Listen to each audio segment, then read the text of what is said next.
अनिल मसीह जो है उसने जो गड़बड़ की उसकी सज़ा के लिए तो ऑर्डर हो गए हैं, लेकिन वो तो प्यादा था। उसके जो मास्टरमाइंड हैं, उसके जो मालिक हैं, जिन्होंने आदेश दिया ये सारा जनतंत्र का चीर हरण करने का, जनतंत्र की ऐसी तैसी करने का, सज़ा उनको मिलनी चाहिए और उनके ऊपर देशद्रोह का मामला चलना चाहिए। जो व्यक्ति इस देश के जनतंत्र के खिलाफ के साथ खिलवाड़ करेगा वो देशद्रोह कर रहा है। कुछ ना कुछ तो हो गया है, कुछ ना कुछ तो सेटिंग कर लिया, चाहे ईवीएम में करिए, कहाँ करिए पता नहीं, लेकिन वो कह रहे हैं अब इस देश के लोगों की इस जनतंत्र को जरूरत नहीं है। इतना अधर्म हो गया, भगवान श्री कृष्ण ने तय किया है कि वो सीधे तौर पे हस्तक्षेप करेंगे। तो जो ये पूरा चंडीगढ़ चुनाव हुआ, चंडीगढ़ चुनाव के अंदर ये कोई इत्तेफाक नहीं था कि उस दिन कैमरे के अंदर इनकी कुकर्म, इनकी कारस्तानियां, गलत कारस्तानियां कैमरे के अंदर कैप्चर हो गई। उस दिन हमने देखा वीडियो के अंदर सारे चिल्ला रहे हैं ये कैमरे हटाओ, कैमरे हटाओ। कैमरे नहीं हट पाए उस दिन, सब कुछ कैप्चर हो गया। क्यों? वहां पे भगवान मौजूद थे।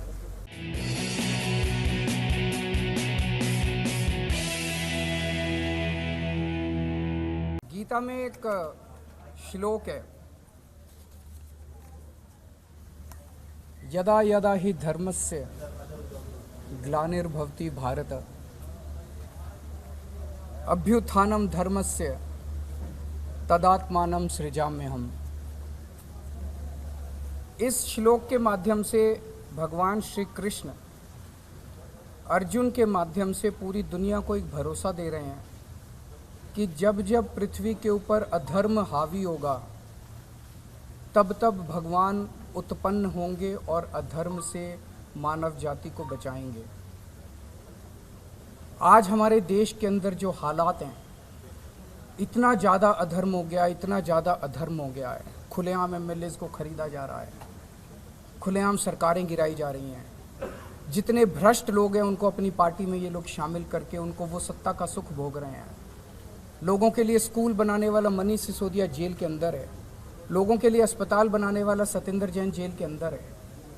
चारों तरफ हाहाकार है, लोग बहुत दुखी हैं और इन लोगों को पूरा कॉन्फिडेंस है कि 370 सीट लेके आएंगे। वो खुलेआम कह रहे हैं हम तो 370 सीट ला रहे हैं, इस देश के 140 करोड़ लोगों की हमें ज़रूरत नहीं है। तुम अपना घर बैठना, तुम्हें वोट डालनी है डालनी, नहीं डालनी मत डालना, तुम्हारी हमारी ज़रूरत नहीं है, तुम्हारे वोट की हमें ज़रूरत नहीं है, लोगों के वोट की हमें ज़रूरत नहीं है।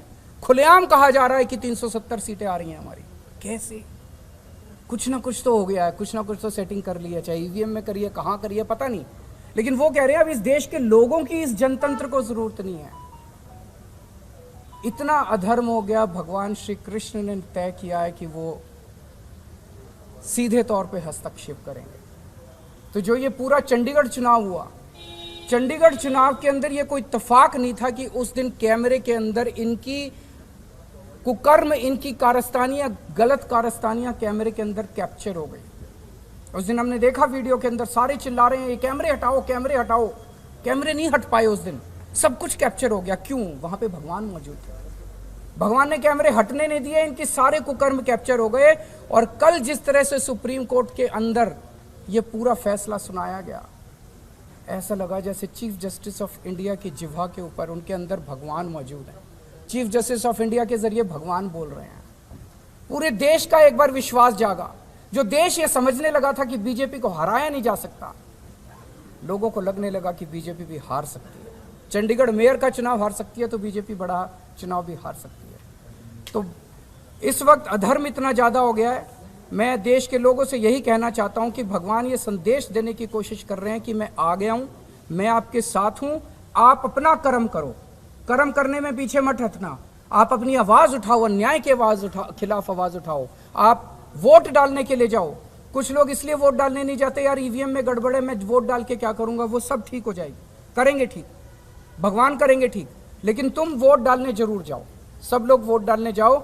और कल के उसके वृत्तांत के बाद मैं ये कहना चाहता हूं कि अनिल मसीह जो है उसने जो गड़बड़ की उसकी सज़ा के लिए तो ऑर्डर हो गए हैं, लेकिन वो तो प्यादा था। उसके जो मास्टरमाइंड हैं, उसके जो मालिक हैं, जिन्होंने आदेश दिया ये सारा जनतंत्र का चीर हरण करने का, जनतंत्र की ऐसी तैसी करने का, सजा उनको मिलनी चाहिए और उनके ऊपर देशद्रोह का मामला चलना चाहिए। जो व्यक्ति इस देश के जनतंत्र के खिलाफ के साथ खिलवाड़ करेगा वो देशद्रोह कर रहा है। अगर आपके एक दो क्वेश्चन है। हमारे पार्षदों को फोन आ रहे हैं, हमारे पार्षदों को सीधे से तो अभी भी फोन आ रहे हैं कि भाई कितने लोगे, कितने क्या करोगे, कैसे करोगे। सर किसान केंद्र सरकार लगातार बातचीत कर रही है, लेकिन किसान कह रहे हैं कि अभी तक सीधी सी है, किसान हमारे अन्नदाता हैं। किसान सबसे ज़्यादा मेहनत करता है, पसीना बहाता है, रात दिन मेहनत करता है, सर्दियों के अंदर, गर्मियों के अंदर, बरसात के अंदर हमारे लिए अन्न उगाता है। उनकी जो भी, वो गरीब है, अमीर तो नहीं है ना किसान। ऐसा तो नहीं कि बड़े बड़े बंगले बना के बैठे हैं किसान। इन लोगों ने तो बड़े बड़े बंगले बना रखे हैं नेताओं ने। किसान की बात क्यों नहीं मानते?